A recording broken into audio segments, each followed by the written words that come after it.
2-3 दिन से आपको मालूम है कि डीजी आईएसपीआर ने एक प्रेस टॉक की और अफसोस की बात यह है कि डीजी आईएसपीआर की प्रेस टॉक करने के बावजूद जो एक और वो प्रेस टॉक एक गैर मामूली प्रेस टॉक नहीं थी बल्कि एक बहुत ही इम्पॉर्टेंट प्रेस टॉक थी। और डीजी आईएसपीआर जब भी गुफ्तगू करते हैं तो उसका मकसद ये होता है कि मामला जो है वो किसी ना किसी तरह मुल्क की कौमी सलामती के साथ जुड़ा है। और जिस तरह उन्होंने उस दिन प्रेस टॉक में वो तमाम शवाहिद दिखाए जो कि बानी पीटीआई के साथ मुंसलिक हैं और बराह रास्त उनके साथ जुड़ते हैं, और जब अफवाज पाकिस्तान या डीजी आईएसपीआर को इन्फॉर्मेशन देते हैं तो वो इन्फॉर्मेशन सब तमीज़ी किसी भी हुकूमत के खिलाफ हो सकती है, वो इन्होंने की थी। उस वक़्त भी अंपायर की उंगली उठने वाली है, अंपायर की उंगली बैठने वाली है, अंपायर की उंगली लेटने वाली है, ये किस्म का बयानिया था। तो ये कोई आजकल ये लोग भूल जाते हैं, हमारी मेमोरी क्योंकि हम अपने अपने कामों में लग जाते हैं, तो ये मेमोरी जो है। लेकिन आज जो मामला है वो मामला संगीन मामला है।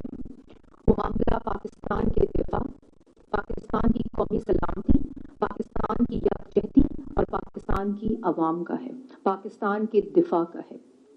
आज जो मामला है वो आज़ादी राय का मामला नहीं है, आज मामला पाकिस्तान की कौमी सलामती का है।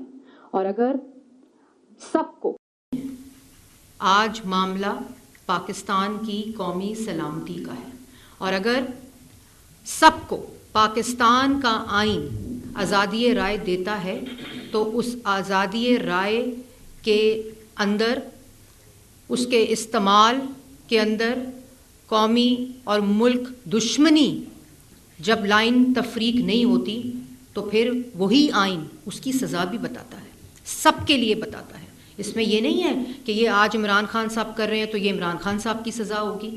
लेकिन जिस वक़्त मुल्क दुश्मन अनासर के साथ नेक्सस मिलाकर उनके साथ आप इकट्ठे होकर मुल्क के दिफा के ख़िलाफ़ दुश्मनी करेंगे, मुल्क की कौमी सलामती के ख़िलाफ़ दुश्मनी करेंगे, मुल्क की यकजहती के ख़िलाफ़ दुश्मनी करेंगे और मुल्क की जो सालमियत है उसके ख़िलाफ़ दुश्मनी करेंगे, तो वो आज़ादी राय नहीं है, वो मुल्क दुश्मनी है, वो कौमी सलामती को थ्रेट है। और उसकी आइन के अंदर बहुत वाज़िया सज़ा लिखी हुई है। वो तमाम अकाउंट्स, अगर हम एक मिनट के लिए मान लें कि वो कहते हैं जी ये सारे अकाउंट्स हमारे काबू में नहीं हैं, ये सारे अकाउंट्स हमारे नहीं हैं, ये अकाउंट्स जो हैं वो हमारा इनके साथ कोई ताल्लुक़ नहीं है, मान लेते हैं, आप ही की बात मान लेते हैं। अगर आपकी बात माने तो ऐसा क्यों होता है कि अफ़गान ट्रोल्स, इंडियन मीडिया जो बाहर तमाम साजिशी अनासर पाकिस्तान के ख़िलाफ़ हैं, जो इसराइली अनासर पाकिस्तान के ख़िलाफ़ हैं, जो भारतीय अनासर पाकिस्तान के ख़िलाफ़ हैं, जो उनके स्पोक्स पर्सनस हैं, जो उनके ट्विटर हैंडल्स हैं, जो उनके इंफॉर्मेशन हैंडल्स हैं, जो उनकी प्रेस रिलीज़ेस हैं, जो उनके बयानात हैं, वही बयानात इमरान खान साहब के हैं। वही बयानात करने के लिए अपने पार्टी के लोगों को मजबूर करते हैं। जो बाहर बैठे साजिशी लोग हैं उनको भी यही गुफ्तगू, सारों की जो गुफ्तगू है उसका पैराया, उसकी लैंग्वेज, उसकी बदजुबानी एक ही तरह की होती है। चलें वो भी मान लिया कि वो एक ऐसे ही हो गया, हसीन इत्तफाक है, लेकिन फिर ऐसे क्यों होता है कि किसी भी अकाउंट को, अपने अकाउंट को आप डिसोन नहीं करते, किसी भी ट्वीट को, किसी भी बयान को आप लोग डिसोन नहीं करते, किसी भी ऐसे अनासर को जिसके बयान से मुल्क और आप, मुल्क दुश्मनी और आपके बयानिए का आपस में शुबा हो, आप उसको डिसोन भी नहीं करते, आप उससे इनकार भी नहीं करते।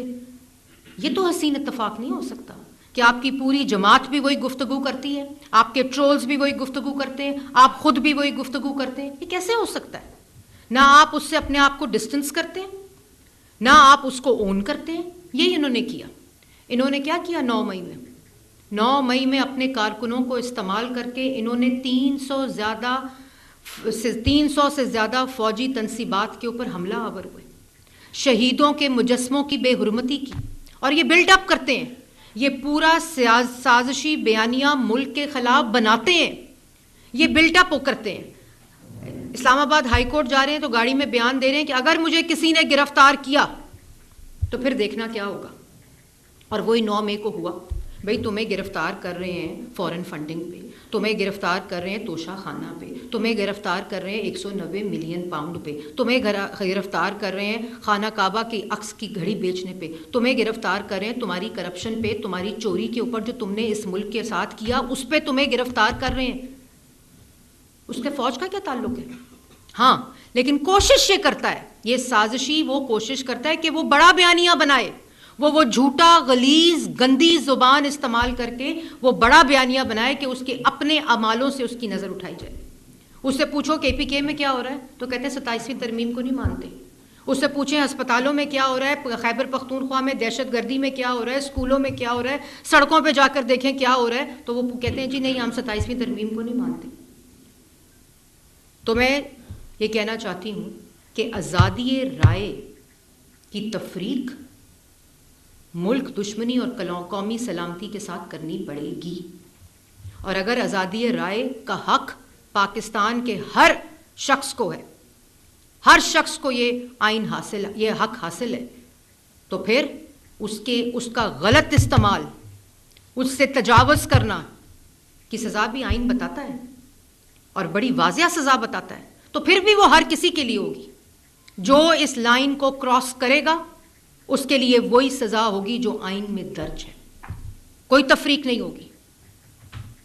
फिर उसके बाद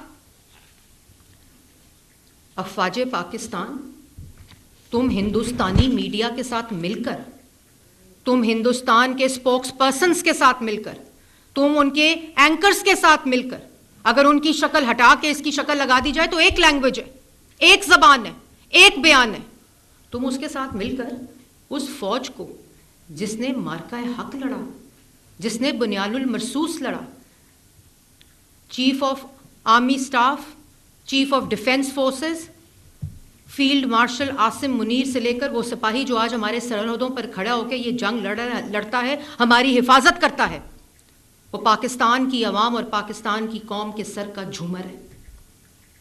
तुम अपनी बकवास करके, तुम अपनी गंदी जबान इस्तेमाल करके, तुम अपने भयानक मुल्क के खिलाफ साजिश करके तुम फौज को कंट्रोवर्शियल बनाते हो।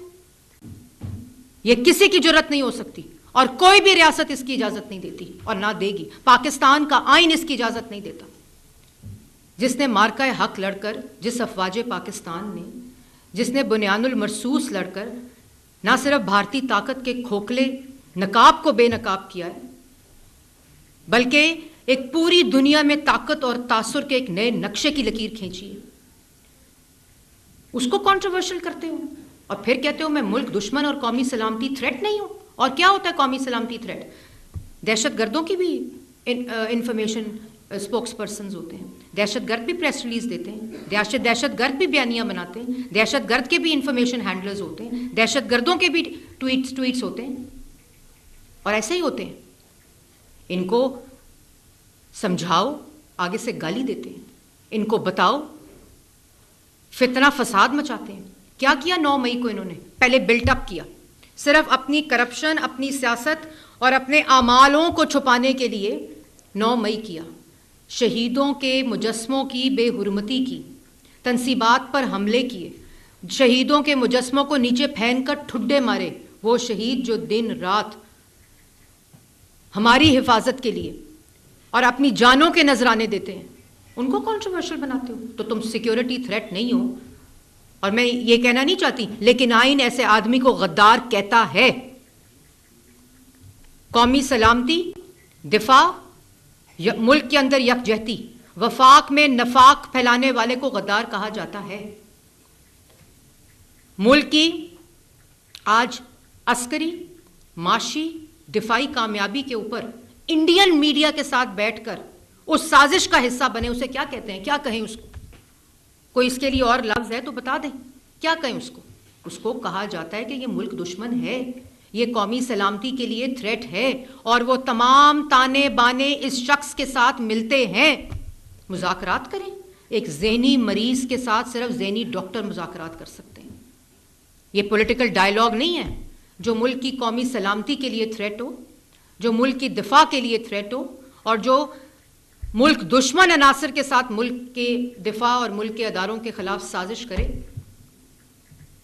उसके लिए आइन के अंदर सज़ा बहुत वाज़ेह है और ये कोई दुनिया की रियासत इसकी इजाज़त नहीं देती। आप 10 डाउनिंग स्ट्रीट पे जाएं ना, आपको पुलिस आकर कहती है आप यहाँ खड़े नहीं हो सकते। आप वॉशिंगटन व्हाइट हाउस के सामने जाएं, आपको पुलिस आकर कहती है आप यहाँ खड़े नहीं हो सकते। आपने अपनी बात करनी है तो कहीं और जाकर करें, बहुत से फोरम्स मौजूद हैं। इधर पुलिस वालों के सर फाड़ देते हैं, रेंजर्स के सर फाड़ देते हैं। मतलब आप हुकूमत से बात करें ना, आप हुकूमत से बात करें, लेकिन आपको कोई आइन रियासत के ऊपर हमला आवर होने की इजाज़त नहीं दे सकता। आपको कौमी सलामती के ऊपर हमला आवर होने की इजाज़त नहीं दी जा सकती। फिर आपसे कौन पूछ रहा है कि आपको 27वीं तरमीम मंजूर है कि नहीं मंजूर? तमाम अदारों के सरबराहों को कॉन्ट्रोवर्शियल, जो फील्ड मार्शल आसिम मुनीर साहब हैं, अफवाज पाकिस्तान के ऊपर हमला हो, इंस्टीट्यूशंस के ऊपर हमला हो, क्यों? और सिर्फ उस वक़्त जब इंडियन मीडिया और भारतीय अनासर यही काम कर रहे हैं। ये वो फॉरेन फंडिंग बोल रही है जो भारत और इसराइल से ली हुई है। ये वो तमाम ताने बाने बोल रहे हैं जो मुल्क IMF को लेकर आए, IMF को डिफ़ॉल्ट करा दिया, खुद अपनी हुकूमत जाने से पहले IMF को डिफ़ॉल्ट करा दिया, और फिर IMF को चिट्ठी क्या लिखते हैं कि मुल्क को दिवालिया होने दो, इनकी मदद ना करना। ये कौन करता है? ये कौन करता है जो कहता है मेरी हुकूमत को ख़त्म करने से पहले इस मुल्क के ऊपर एटम बम गिरा देना चाहिए था? ये कौन कहता है? ये सियासतदान कहते हैं, ये इस मुल्क से मोहब्बत करने वाला कहता है। IMF को हमलेबार अमेरिका की पार्लियामेंट में और जो बरतानिया की पार्लियामेंट है उसमें खड़े होकर अफवाज पाकिस्तान के ख़िलाफ़ बयानात दिलवाता है। बैनुल अक़वामी अदारों और मीडिया के अंदर अफवाज पाकिस्तान के ख़िलाफ़ आर्टिकल्स लिखवाता है। ये कौन करवाता है? ये मुहब्बुल वतन कराता है। ये आज़ादी राय होती है? ये इजहार आज़ादी राय, फ्रीडम ऑफ एक्सप्रेशन होता है? नहीं होता। इस तरह का हर अनासर से के साथ उसी तरह निपटा जाएगा जैसे एक मुल्क दुश्मन के साथ निपटा जाता है, जैसे एक कौमी सलामती को जो थ्रेट होता है उसके साथ निपटा जाता है। मतलब बस भी होनी ना, इनफ इज इनफ। आपने बात करनी है, अगर आपको कोई जेल में हार्पिक पिला दिया है या आपको अल्लाह माफ़ी दे 3 दिन मरने की खबर आती रही जो आपकी बहनों ने, कैसे एक बहन अपने भाई के मरने की खबर फैला सकती है? मतलब आप खुद सोचें कि इनकी जहनी हालत क्या है। लोगों को बेवकूफ़ बनाए रखो। जब हुकूमत में थे तो जादू टोना करके बेवकूफ़ बनाए रखो, दम दरूद करके बेवकूफ़ बनाए रखो, और आप क्या कर रहे हैं? वो क्या कह रहे हैं जी, हम गवर्नर हाउस के ऊपर ऑन स्लॉट करेंगे, उसको अटैक करेंगे, उसको जला देंगे, KPK के गवर्नर हाउस को। क्यों जला देंगे? तुम्हारे बाप का गवर्नर हाउस है। जिनका ये मुल्क है उनको इसका दिफा करना आता है। पाकिस्तान की अवाम को, अफवाज पाकिस्तान को इस मुल्क का दिफा बहुत अच्छी तरह करता आता है। लॉ इन्फोर्समेंट एजेंसीज को भी करना आता है, और ज़ीरो टॉलरेंस है इसके ऊपर। ये अब तफरीक हो चुकी है, ये लाइन ड्रॉ हो चुकी है कि क्या मुल्क दुश्मनी है, क्या कौमी सलामती को थ्रेट है, और क्या फ्रीडम ऑफ एक्सप्रेशन या सियासी हक होता है। इसके ऊपर ज़ीरो टॉलरेंस है और इसकी किसी को इजाज़त नहीं दी जाएगी। और अगर ये भी मैं बात बता दूं कि गलीज़ ज़बान, घटिया ज़बान, गंदी ज़बान किसी अदारे के लिए किसी की ज़बान से निकली तो उसको आइन के मुताबिक निपटा जाएगा, उसको कानून के मुताबिक निपटा जाएगा। इसमें किसी किस्म की कोई तफरीक नहीं है, किसी किस्म का कोई अभाम नहीं है। अपने बच्चों को बाहर रख के तुम उन सिपाहियों, उन फौजी अफसरान, सिपा सलार जिसने पूरी दुनिया में जो पाकिस्तान का एतमाद है वो वापस आ रहा है, तुम उनको कॉन्ट्रोवर्स बनाओगे? तुम्हारी औकात क्या है? तुम अवाम और उसके दरमियान में डिस्टेंस करोगे? तुम्हारी औकात क्या है? और वो लोग जो इसके सहूलतकार बनते हैं, जो मुल्क के ख़िलाफ़ ये बयानियाँ बनाते हैं, ज़ीरो टॉलरेंस है उनके ख़िलाफ़, और कोई भी बनाते हैं, किसी को ये इजाज़त नहीं है। फ्लड आए, आपको याद होगा लेफ्टिनेंट जनरल सरफराज, उनका हेलीकॉप्टर, वो शहीद हुए जब वो फ्लड के इलाकों का दौरा कर रहे थे 2022 में। क्या कहा इन्होंने? इनकी पूरी जमात ने इस इमरान खान के कहने के ऊपर, इस बानी PTI कहने के ऊपर उस शहीद अफसर का तमस्खर उड़ाया जो अपनी ड्यूटी कर रहे थे और वो शहीद हुए। ये वो जहनियत है, ये वो गंदी जहनियत है। जिस वक़्त हम मार्का हक लड़े थे एक कौम बनकर, चाहे वो फील्ड मार्शल हों, चाहे वो तमाम जो अफवाज पाकिस्तान हैं उनके सरबराहान हों, चाहे वो अवाम हो, मीडिया हो, हम सब मिलकर एक कौम होकर मार्का हक और बुनियानुल मरसूस जब लड़ रहे थे, ये इंडियन मीडिया का सहूलतकार बना हुआ था। वो सारे एविडेंस आपको दिखा दिए, सारे का सारा जो अकाउंट्स हैं वो आपको दिखा दिए। इनकी अपनी आज तक मार्का हक और बुनियानुल मरसूस पर किसने ट्वीट नहीं किया? अगर वो पाकिस्तानी है तो इमरान खान ने ट्वीट नहीं किया। क्यों नहीं किया? ये है वो असलियत। और आज बहनें इंडियन मीडिया पे बैठकर मुल्क को कंट्रोवर्शियल करती हैं, उनका सहारा लेती हैं। इसकी किसी को इजाज़त नहीं होगी। और फिर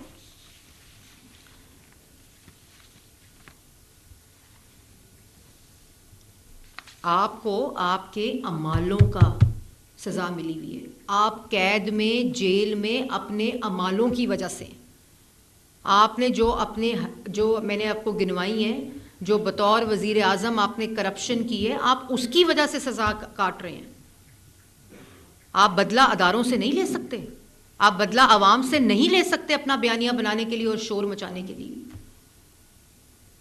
मुल्क की तारीख में एक ही 9 मई हो सकता है, बार बार नहीं हो सकता। इसकी इजाज़त किसी को नहीं दी जा सकती। और आज क्या तकलीफ़ हो रही है? आज तकलीफ़ ये हो रही है कि मुल्क की इज्जत हो रही है, अस्करी, दफाई, माशी तरक्की हो रही है। हर जगह देखते हैं तो तरक्की के सूरज तलू हो रहे हैं। ये तुम्हें तकलीफ है? मुल्क तरक्की कर रहा है, अवाम को रिलीफ मिल रहा है, तुम्हें ये तकलीफ है? पूरी दुनिया में अफवाज पाकिस्तान की हमारे मुल्क का एतमाद बहाल हो रहा है। जो तुमने मुल्क की जो फॉरेन पॉलिसी थी उसको तबाह करके तुम गए थे, तुम्हें ये तकलीफ हो रही है? तुम्हें ये तकलीफ नहीं हो रही है। तुम्हें तकलीफ हो रही है कि तुम्हारे मुंह से नकाब उठ रहा है। तुम्हें ये पता है कि तुम्हारे झूठ और तुम्हारा नकाब जो है वो उतर चुका है। अवाम को तुम्हारी असलियत पता चल चुकी है। सियासत करो, मुल्क दुश्मनी ना करो जो तुम कर रहे हो। सियासत करो, गद्दारी ना करो जो तुम कर रहे हो। और बार बार पाकिस्तान का आइन, पाकिस्तान के आइन के और आर्टिकल्स का भी हवाला दें। और फ्रीडम ऑफ एक्सप्रेशन की हद आइन दे दिया आइन ने। उससे बियॉन्ड कोई भी नहीं जा सकता। ना मैं जा सकती हूँ, ना आप लोग जा सकते, ना कोई, किसी को इजाज़त नहीं है जो पाकिस्तान के आइन को मानता है और जो पाकिस्तानी है, जो पाकिस्तान का शहरी है, उस पर आइन लागू होता है। फिर जब किसी भी कौमी सलामती के दुश्मन जो होता है ना, वो राह रास्त पर नहीं आए ना, तो फिर बराह रास्त उसके साथ निपटा जाता है। और इसके ऊपर फिर चीखें नहीं निकलनी चाहिए, फिर इसका सामना करना चाहिए। क्योंकि तुम्हें पता है कि तुम्हारे क्या अमाल हैं, तुम्हें पता है कि तुमने क्या इस मुल्क के साथ किया। कोई भी शख्स अगर वफाक में नफाक फैलाने की कोशिश करेगा तो इसकी इजाज़त नहीं दी जा सकती।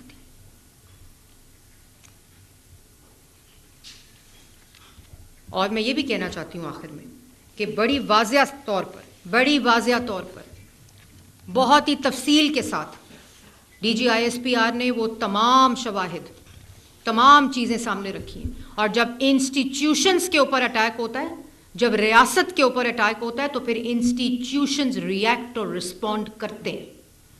पूरी दुनिया में ऐसे होता है। और फिर वो रिएक्ट और रिस्पॉन्ड जब करते हैं तो, और अकल से काम ना लिया जाए तो नुकसान हो सकता है। और जब एक इंसान खुद तुलाओ अपना नुकसान कराने पे, तो उसको कोई उसकी मदद नहीं कर सकता, कोई उसकी मदद के लिए नहीं आ सकता। और ये कोई सियासत नहीं है। जैसे मैंने पहले कहा कि सियासी डायलॉग सियासतदानों के साथ हो सकता है, लेकिन एक कौमी सलामती का थ्रेट हो, दहशत गर्द माइंडसेट का मालिक हो, मुल्क के खिलाफ साजिश करे मुल्क के दिफा के खिलाफ साजिश करें, मुल्क के अंदर यकजहती के खिलाफ साजिश करें, उसके लिए कवानीन मौजूद हैं और फिर उसके लिए तैयारी करनी चाहिए। तमाशा बनाकर रखती है, जब खड़ा होता है गंदी जबान इस्तेमाल करता है, जब खड़ा होता है गाली देता है, जब खड़ा होता है मुल्क के खिलाफ साजिश करता है। इसकी भी हद का तयन होना चाहिए और उसकी हद का तयन हो चुका है। इसमें किसी को अभाम नहीं होना चाहिए, किसी शख्स को अभाम नहीं होना चाहिए और हम सबको मिलकर अपने आइन का, अपने अदारों का दिफा करना चाहिए। तभी ये मुल्क बच सकता है, तभी ये मुल्क, जो मुल्क दुश्मन है उनसे बचाया जा सकता है। और इसके ऊपर ज़ीरो टॉलरेंस है और फ्रीडम ऑफ एक्सप्रेशन, ट्रीजन और सेडिशन का फर्क आइन में मौजूद है। उसको पढ़ने की ज़रूरत है और उस पर अमल करने की ज़रूरत है।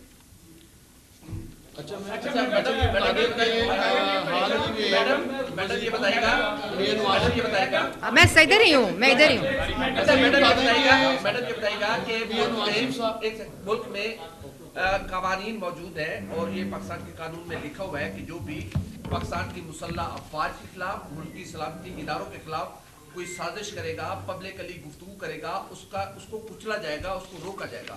हुकूमत पाकिस्तान रियासत उन कवानीन पर कब अमल कराएगी जिसको खुद पार्लियामेंट ने बनाया है? मैडम इसमें ऐड कर लें कि ट्रीजन आप बता रही हैं, इसका हाई ट्रीजन का एक्ट मौजूद है और इसकी सजा भी वाज़ेह है, तो क्या आपका इशारा हाई ट्रीजन एक्ट की? मेरा इशारा नहीं है, मैंने बहुत वाज़ेह अल्फाज में ये बयान किए। मैंने किसी चीज़ की तरफ इशारा नहीं किया। ये इशारों का वक्त नहीं है। मुल्क एक क्रॉस रोड से गुजर रहा है, मुल्क एक क्रिटिकल सूरत हाल से गुजर रहा है। मैंने किसी इशारे किनारे में बात नहीं की और किसी को भी इशारे किनारे में बात ना समझने की ज़रूरत है और ना करने की ज़रूरत है। बात बहुत वाज़ेह है कि किसी की ज़हनी मर्ज का और किसी की मुल्क दुश्मनी का जो खमियाजा है वो पाकिस्तान और उसकी सज़ा पाकिस्तान को नहीं दी जा सकती और नहीं दी जाएगी। जिसकी मुल्क दुश्मनी की सज़ा है और जो कौमी सलामती थ्रेट है वो सज़ा उसी को मिलनी चाहिए और मुल्क को नहीं मिलनी चाहिए। अच्छा मैडम, एक तरफ नहीं होगा तो अभी केपी वाले जो साहब हैं, चीफ मिनिस्टर साहब, वो खासे गर्म दिखाई देते हैं बाकी सूबों की निस्बत। उनका कहना है जी कि वो कभी आपने बताया जी कि गवर्नर हाउस को घेर लेंगे या जला देंगे, फलाना सब इस किस्म की बातें आ रही। तो क्या अगर गवर्नर रूल लगता है जो कि विफाक का सब्जेक्ट है, तो क्या पंजाब उसके साथ खड़ा होगा? देखिए, पंजाब हर उस एक्ट के साथ खड़ा होगा जो मुल्क के फ़ायदे में है और हर उस एक्ट के ख़िलाफ़ खड़ा होगा जो मुल्क के नुकसान में है। और ये भी मैं बात आपको बताती चलूँ कि अगर कोई ये चाहते हुए बॉर्डर क्रॉस कर चुका है, एक तरफ हिंदुस्तान के साथ और एक तरफ अफ़गानिस्तान के साथ, और अपने बयानिए को उनके बयानिए के साथ मिलाया जा रहा है। आज खैबर पख्तूनख्वा में दहशत गर्दी की सूरत हाल आपने देखी है और मैं एक ट्वीट आपको ज़रूर पढ़ के देना चाहती हूँ। वो ज़रा मुझे ट्वीट देना, जो इनका अमाल नामा है ना, वो मैं आपको पढ़ के सुनाना चाहती हूँ और मैं कैमरे के तवस्सुत से ये चाहती हूँ कि आप सब ये बात सुने। इस्माइल खान डॉन के एक रिपोर्टर हैं, जर्नलिस्ट हैं, उन्होंने क्या ट्वीट किया? Visited KP's biggest public hospital Lady Reading Hospital today to inquire about the wellbeing of my aunt. Can't believe that the hospital, which is the biggest beneficiary of government funding, could be in this shape. I mean, 50% of the patients would die of depression in the conditions they are lying there in. Dark, gloomy walls that need paint, patients looking for beds. Nothing has changed. A raised platform of a canteen or something that was demolished decades ago remains what it was. I simply wonder where the billions and billions and billions of money went and spent on. The city capital elite, politicians and bureaucrats visit elite private hospitals for treatment and hence zero interest in KP's development. I wonder if Barki, वो जो चला रहे हैं कि हम Switzerland के अस्पताल बना रहे हैं खैबर पख्तूनख्वा को, I wonder if Barki would ever want to be admitted and treated there. Dirty wards, dirty bathrooms, no accountability, no question, criminal silence. Biggest medical facility that attends to patients from far and wide, reflects the criminal apathy of our decision makers who knowingly shut their eyes because the hospital is lorded over by Mr. Burki, who is running it virtually from the United States. ये है वो example इनकी governance की, इनकी कारकर्दगी की, इनकी नाअहलियत की, इनकी करप्शन की, इनका ये अमाल नामा है। क्या कसूर है खैबर पख्तूनख्वा के लोगों को? आज आप जो भी वजीर आला पंजाब का हेल्थ का प्रोजेक्ट देखें, उसमें 30% लोग खैबर पख्तूनख्वा से आकर पंजाब में इलाज करा रहे हैं। हमारे सर आंखों पे वजीर आला पंजाब को आज हेल्थ इंश्योरेंस प्रोग्राम की प्रेजेंटेशन दी गई और उसमें बताया गया कि कितने खैबर पख्तूनख्वा से आते हैं, कितने बलूचिस्तान से आते हैं, कितने मुल्क के दूसरे हिस्सों से आते हैं। ये हमारा फ़ख्र है। और तुम बैठकर मलिग्नेंट बयानियां, कंडेमेबल बयानियां, पॉइजनस बयानियां, गंदी जबान, टॉक्सिक बयानियां, which is harmful to the core of the national security, ये तुम करते हो। तो ये कौन करेगा? ये अवाम को ये रिलीफ कौन देगा? ये तुम्हारी बकवास जो अदारों के खिलाफ है, वो वहां बेड्स नहीं मुहैया करेगी लेडी रेडिंग हॉस्पिटल में, वहां गरीबों का इलाज नहीं करेगी तुम्हारी गंदी जबान, तुम्हारा गंदा बयानियां जो तुम अदारों के खिलाफ फैला रहे हो। सड़कें नहीं ठीक करेगी, खड्डे नहीं ठीक करेगी, स्कूल नहीं ठीक करेगी। स्कूलों का हाल देखें जाके खैबर पख्तूनख्वा में। कोई खुदा का खौफ करो। ये तुम्हें जवाब देना पड़ेगा, इसका जवाब देना पड़ेगा। वो कहता है billions and billions of rupees. Covid का फंड खा गए, कोविड का फंड खा गए और पूछा कि बयान दें तो कहेंगे क्या शहबाज शरीफ को मैं जेल में छोड़ूंगा नहीं, शहबाज शरीफ को मैं कुर्सी नहीं दूंगा नमाज पढ़ने के लिए, शहबाज शरीफ को मैं खाना नहीं दूंगा। भाई तुमसे सवाल किया, तुम कोविड का फंड खा गए हो, उसका जवाब दे दो। तुमसे सवाल किया, तुम 190 मिलियन पाउंड खा गए हो, तुम्हारा पूरा घर खा गया है, उसका जवाब दो। तुमसे सवाल कर रहे हैं कि तुमने करप्शन किया है, लूट मार किया है, तुमने फॉरेन फंडिंग ली, उसका जवाब दो यार। तुम चढ़ाई करते हो, झूठ बोलते हो, गंदी जबान इस्तेमाल करते हो, लेकिन अब बस खत्म हो गई ये बात। अब एक शख्स को जब वो कौमी सलामती थ्रेट बन जाए, उसको ढील नहीं दी जा सकती। अच्छा मैडम, हमने देखा है कि डीजी आईएसपीआर की प्रेस कॉन्फ्रेंस के बाद तलखी में बड़ा इजाफा हुआ है। खास तौर पर सीएम केपी की जो स्पीच सुनी है वो भी नाकाबिले बर्दाश्त थी, और अभी आपकी भी जो तकरीर आज थोड़ी सख्त थी, जो प्रेस कॉन्फ्रेंस थी, अगर वे आउट क्या है? देखें अगर आप इसी तरह मैंने सुन रहे तो फिर आप में देखें ये वे आउट इसमें कोई नहीं होता, कोई वे आउट नहीं है। जिसने मुल्क दुश्मनी की है उसको सजा मिलेगी, और जो करेगा उसको और मिलेगी। और तलखी, आपने तलखी की बात की है, आपने खैबर पख्तूनख्वा के चीफ मिनिस्टर की गुफ्तगू सुनी? वो मुहिब्बुल वतन की गुफ्तगू हो सकती है? वो किसी फ्रीडम ऑफ एक्सप्रेशन या इज़हार राय की तकरीर है? वो मुल्क के ऊपर, रियासत के ऊपर हमला है। और अगर मेरी तलखी, और आज क्यों है मेरी तलखी मेरी बात में, आज क्यों मेरी बात में सख्ती है, क्यों मेरी बात में दुख है? क्योंकि ये शख्स मुल्क दुश्मन है, ये समझना पड़ेगा। ये कौमी सलामती थ्रेट है, ये समझना पड़ेगा। हर आप सबके दिल में दुख है आज, इस दुख होगा आपको, आपके दिमाग में सवाल जरूर होगा कि ये क्या है। ये सवाल हर किसी के जहन में जरूर होगा कि आप हिंदुस्तानी मीडिया के साथ बनियानुल मरसूस और मार्का हक के दौरान फील्ड मार्शल के खिलाफ गंदी मुहिम चला रहे हैं। वो फील्ड मार्शल, वो सिपा सलार जो आपके खिलाफ मार्का हक पूरी कौम के लिए, पाकिस्तान के तहफ़्फ़ुज़ के लिए, अफवाज पाकिस्तान का सरबरा, वो जंग लड़ रहा है, वो हालत जंग में है, मुल्क के खिलाफ जंग हो रही है। आप इंडियन मीडिया के सहूलतकार बने हुए। शर्म आनी चाहिए। शर्म वो लफ्ज ही नहीं है जो आना चाहिए। लेकिन ये अब इजाजत नहीं दी जाएगी, बिल्कुल किसी किस्म की कोई इजाजत नहीं है। मैडम, एक तो ये बताइएगा कि आर्मी चीफ की तैनाती जो है उसके बाद आज उनका पहला खिताब हुआ है, और उन्होंने वाज़ेह तौर पर जो है भारत को और जो फितरा हिंदुस्तान है उनको ललकारा है। तो इनकी तैनाती के दौरान बड़ी बातें होती रही, तो मियां नवाज शरीफ साहब इनकी तैनाती में कहाँ तक एंगेज रहे, ये भी जब्त है।